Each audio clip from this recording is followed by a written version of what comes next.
Salut, j'espère que tu vas très bien.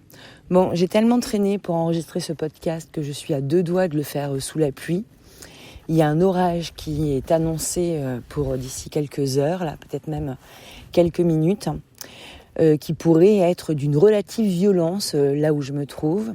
Et j'ai envie quand même de souligner l'événement météorologique comme étant quand même assez en accord avec les énergies qui sont en train de monter là par rapport à la pleine lune du 12 mai. Ce que nous allons vivre, là, on est samedi à l'heure de l'enregistrement.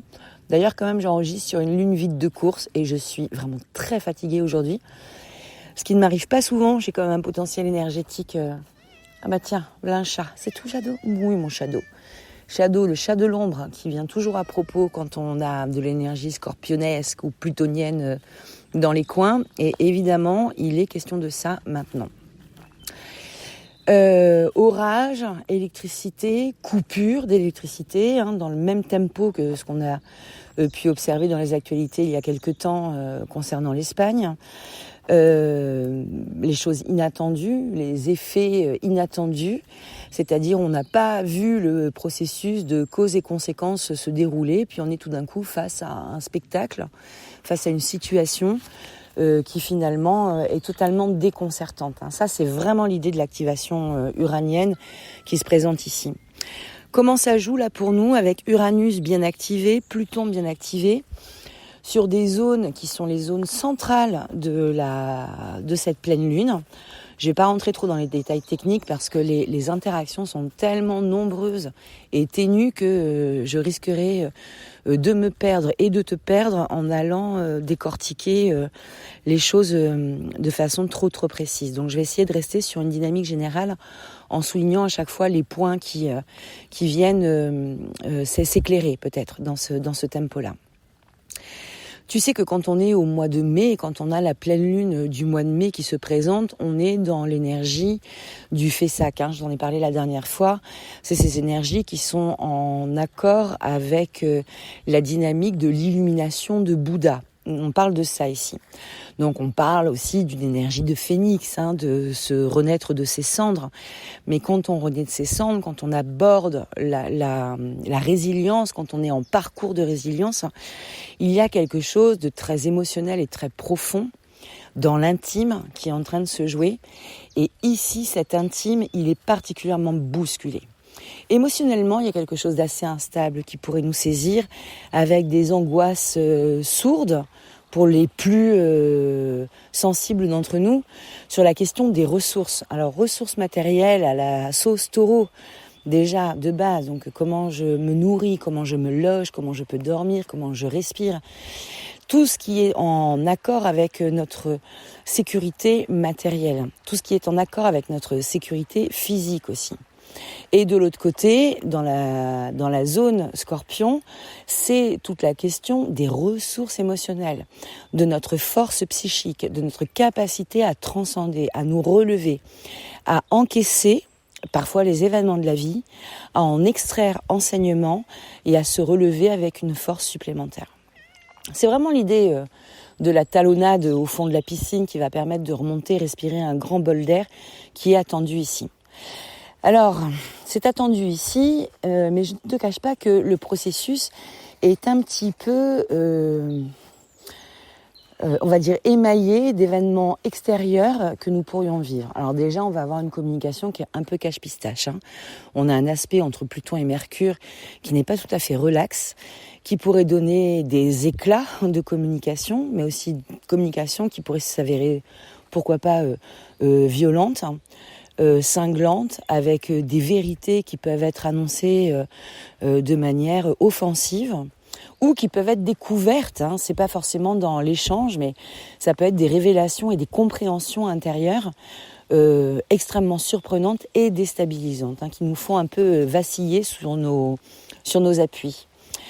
On a aussi un potentiel de pensée obsessive ici même. Alors, pensées obsessives qui peuvent justement tout à fait se porter sur la question des ressources.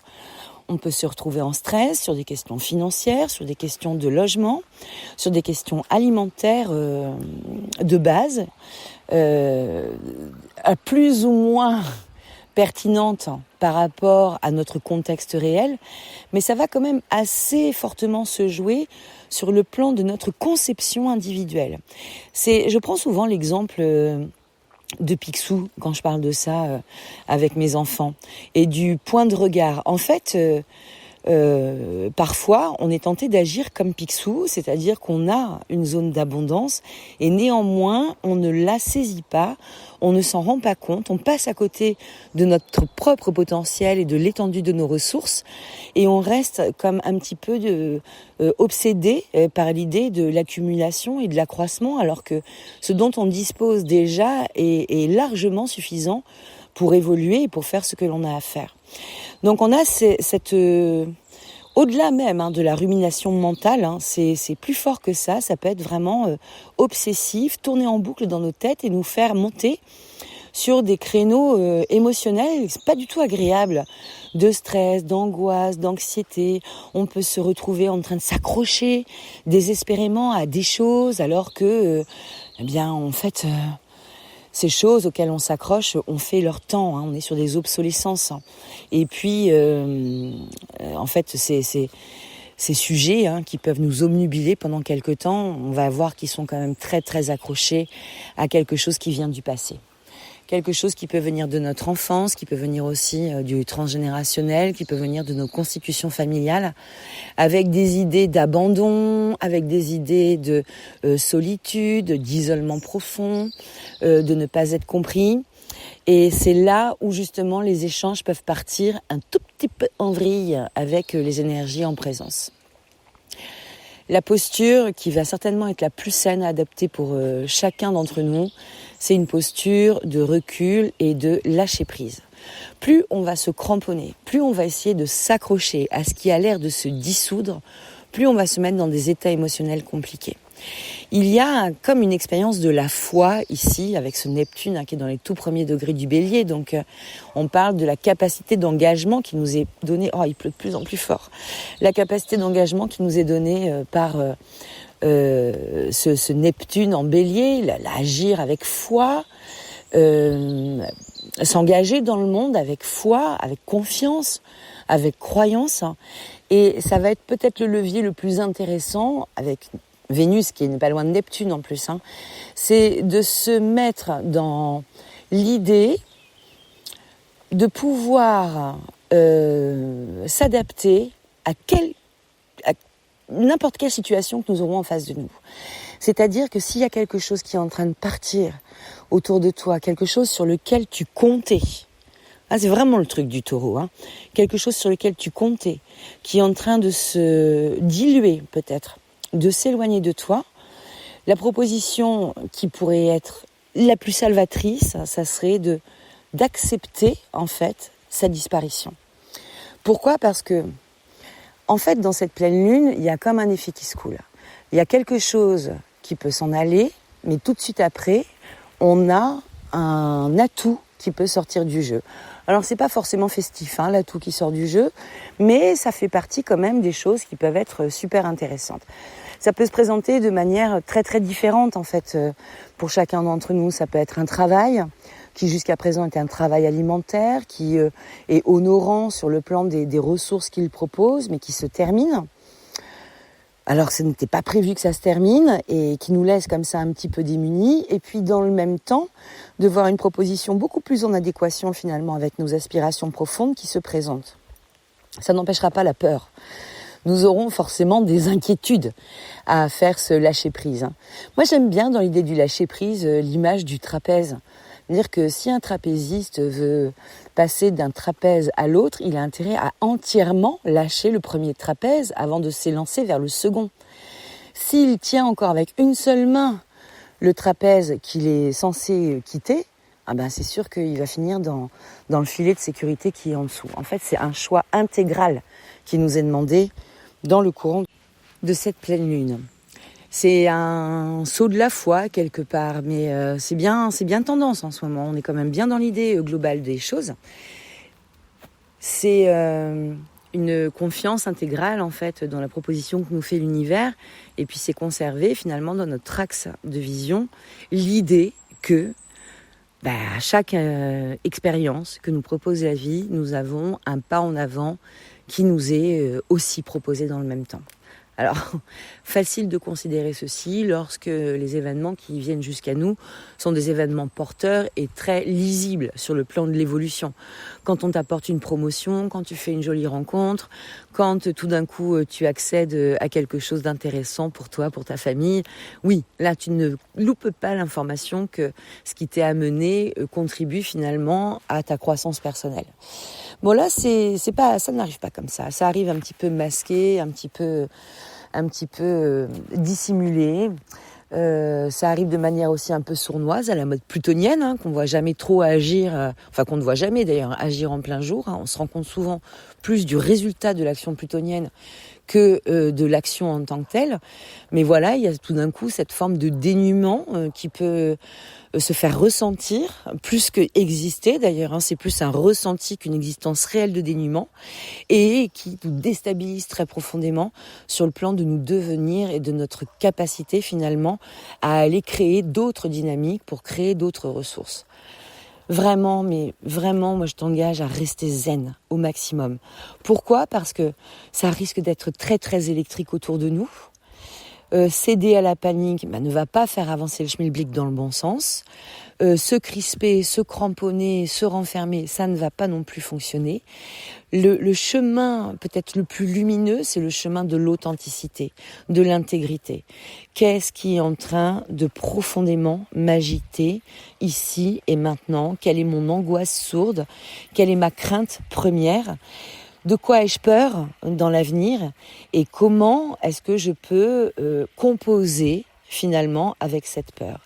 Tu sais que sur le plan des neurosciences, on dit que quand même parmi toutes les peurs qui peuvent nous traverser, il n'y en a que 4% qui ont vraiment du sens. La peur, c'est souvent quelque chose qui relève beaucoup de l'ordre du fantasme. Les peurs que l'on est en train de nourrir au quotidien sont des peurs qui souvent en fait mais ont tellement peu de risques de se voir réalisées. C'est des peurs qui sont complètement fantasmées et qui peuvent être super inhibantes. Donc je t'invite à mettre un peu de pragmatisme en fait sur tes peurs et puis surtout à voir qu'en dépit de ce que ces énergies peuvent te proposer, surtout tu n'es pas seul. Parce qu'on est tous en train de vivre cette pleine lune là sur le plan personnel. Ton voisin, mon voisin, moi, toi, tout le monde autour de nous est en train de faire le même chemin, alors en ce moment en plus que cette pleine lune, et en contact plutôt très très harmonieux avec les nœuds lunaires qui sont en train de tracer peut-être un petit peu le chemin de l'humanité. Quand on est comme ça, agité par des angoisses, par des choses qui peuvent vraiment être obsessives, des dépendances, des dépendances affectives, des dépendances à toute forme de, comment dirais-je, à toute énergie, que ce soit une dépendance relationnelle, une dépendance à des substances, une dépendance à des écrans. On nous demande là vraiment de mettre un coup de balai sur les idées de nos dépendances, d'aller assainir finalement notre rapport à ces choses là qui constituent nos ressources de manière à ce que elles soient vraiment sur le plan de ressources et qu'elles ne prennent pas un espace trop grand. Vraiment comme Picsou qui, tu vois, par rapport à son argent, il ne le considère pas comme une ressource en fait. Il est en train d'amasser sans jamais vraiment s'en servir parce qu'il vit toujours dans l'espace de carence. Là, l'espace de carence, il va piquer un petit peu. Il va y avoir un bilan de la carence qui va se faire aussi. Et peut-être une proposition aussi pour sortir de ce vécu de carence. Parce que tu sais que tout ça appartient quand même beaucoup à notre propre regard, à notre manière de voir les choses. On a la possibilité de changer notre point de vue sur les situations que l'on vit. Quand on parle de l'abondance, je prends vraiment la vibration du taureau et de cet aspect aux ressources, parce que c'est très important ici. Quand on est en rapport avec nos ressources, avec une peur de manquer, avec ce vécu de carence-là, on passe à côté d'autres types de ressources dont on dispose. Il y a plein de manières de pouvoir transformer son idée, de transformer sa pensée.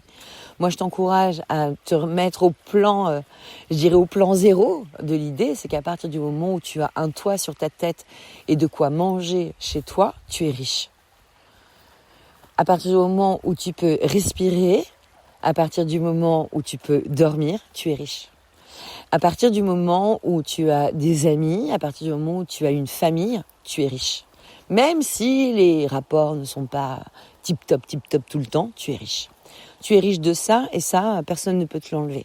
Alors peut-être que oui, on a des plans qui vont s'évanouir dans la nature, peut-être qu'on avait des grands projets qui sont sur le point de se casser la figure, peut-être qu'on a monté quelque chose qui va être en train de se déliter sous la force de cette pleine lune.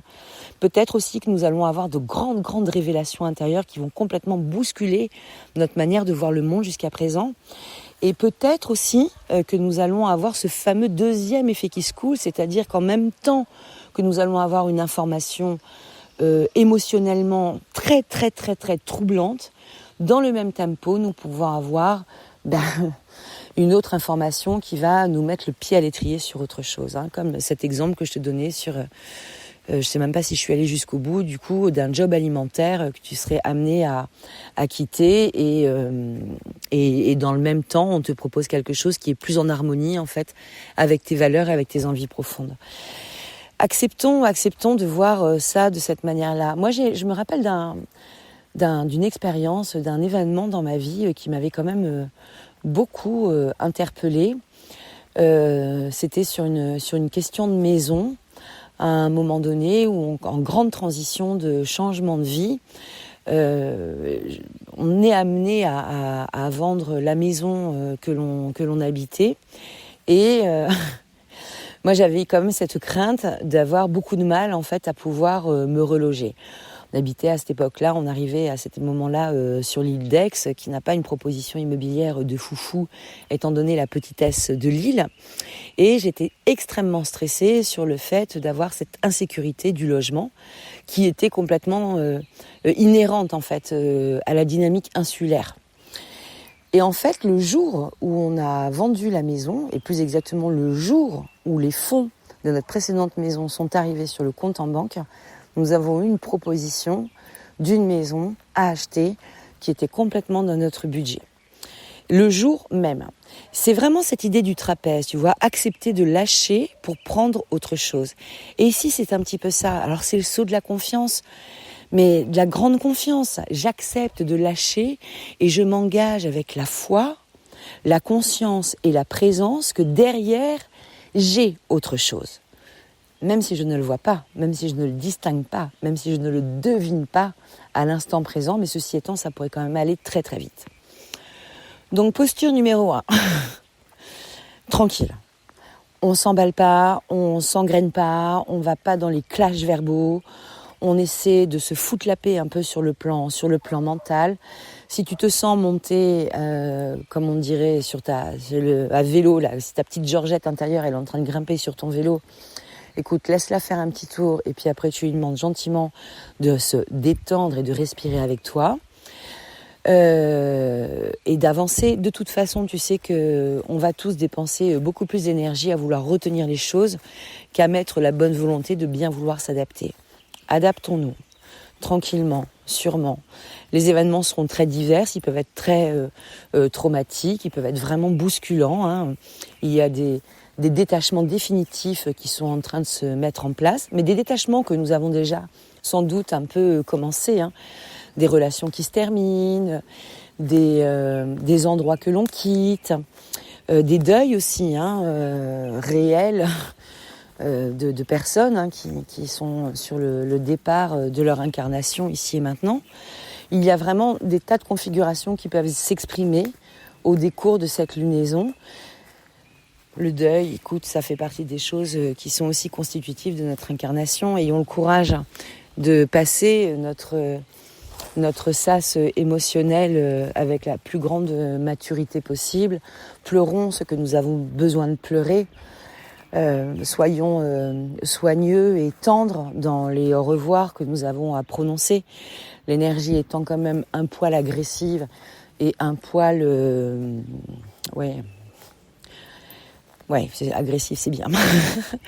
Et l'énergie étant un poil agressive dans la communication, un poil violente, écoute, ne jouons pas ce jeu-là et acceptons peut-être la profondeur de notre ressenti émotionnel autour des situations que nous aurons chacun d'entre nous à traverser ici.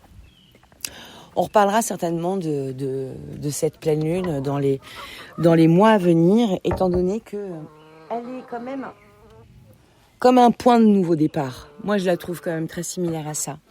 Si tu veux avoir un angle d'approche, si tu veux pouvoir réfléchir un petit peu à ce que cette pleine lune t'amène, moi, je t'engage déjà à réfléchir où est-ce que tu en étais il y a 6 mois, lors des fêtes de la Toussaint, d'Halloween, de Samhain, cette transition entre la fin octobre et le début novembre. Où est-ce que tu en étais? Quelles étaient les énergies qui t'accompagnaient à ce moment-là? Quelles étaient éventuellement tes préoccupations? Et comment tu as évolué avec ces questions jusqu'à présent? Et peut-être que c'est là le moment de dire, bon, ok, je mets donc un terme ici, je le mets en sagesse, je le mets avec bonne volonté, je le mets avec maturité, j'accepte le jeu de la vie et j'accepte de regarder ce qui va se proposer à moi à présent dans cette ambiance un peu particulière de 2025 qui est vraiment une ambiance, une atmosphère de grand changement. Donc continue à travailler ta capacité d'adaptation. Oh Sun, tu m'agaces. Continue à travailler tes capacités d'adaptation, continue à développer finalement ton potentiel, tes propres ressources de la manière la plus autonome et peut-être aussi la plus originale possible. Reste concentré dans cette idée, dans cette dynamique-là, car c'est peut-être la posture de la vie, que tu peux apporter dans ta vie qui va te permettre de grandir, quelle que soit l'intensité et potentiellement la douleur de l'expérience qui se présente à toi. Évidemment, je ne t'ai pas tout dit. Je suis désolée, j'ai l'impression que ce podcast est très brouillon. J'espère néanmoins que tu m'as suivi. Je suis pas allée trop loin dans les détails parce que vraiment, il y a cette surabondance en fait de connexion qui est troublante en elle-même. Je ne te le cache pas. Qui est troublante en elle-même et qui peut vraiment faire des échos en termes de synchronicité, en termes d'expérience déjà vécue. Pas forcément simple, surprenante en fait. Si t'es comme moi avec un petit peu les doigts dans la prise, tu sais que dès qu'on a une activation uranienne, il y a beaucoup de flashs intuitifs. En ce moment, beaucoup de flashs médiumniques qui peuvent arriver à cet endroit précis. Alors respire, hydrate-toi bien, prends du recul, regarde les choses du plus loin possible, observe ton émotivité, mets-toi à distance et protège-toi peut-être des énergies qui peuvent être trop bousculantes, des conversations qui pourraient être un peu trop impliquantes, mais en même temps, je te propose aussi d'écouter ce que les autres en face ont à nous dire, sans le prendre ni comme vérité, ni comme jugement sur toi, et avec le maximum de recul. Souvent, ce qu'on va entendre viendra certainement beaucoup plus nous parler de ceux qui parlent, plutôt que de ceux à qui ça s'adresse. Donc, regardons les choses sous cet angle-là, avançons, c'est ça, avec notre confiance et notre foi personnelle. Je pense que ça, c'est vraiment la meilleure option que l'on puisse envisager. Bon, évidemment, je ne t'ai pas tout dit. Tu comprendras que ici, on est quand même sur un point de bascule. En tout cas, moi, je l'estime être un point de bascule sur le plan individuel, peut-être même sur le plan de l'humanité. Nous allons voir, on a quand même des événements forts qui viennent en ce moment jalonner ce tempo. On a le nouveau pape là qui vient d'être nommé, qui vient d'être élu plus exactement. On a une tension sur le plan international qui justement parle aussi de toutes ces idées mercuriennes en carré avec Pluton, toute cette agressivité latente. Donc, il peut y avoir des menaces, des ultimatums, des tas de choses comme ça sur le plan universel comme sur le plan individuel. Bon, l'ultimatum, c'est jamais bon. Positionner quelqu'un dans une phase d'ultimatum, c'est jamais bon. C'est vraiment faire l'exercice d'une domination et aller appeler l'autre dans un espace de soumission duquel, finalement, il ne s'y mettra pas. Proposer un ultimatum, c'est une entrée en guerre, de toute façon. Quoi que ce soit, un ultimatum est toujours un démarrage de conflit. on essaie de soumettre l'autre à sa volonté quand on est en train de prononcer un ultimatum. Donc observe si toi-même tu vois des ultimatums arriver dans ta vie, que ça soit présenté par d'autres êtres humains ou présenté par des situations.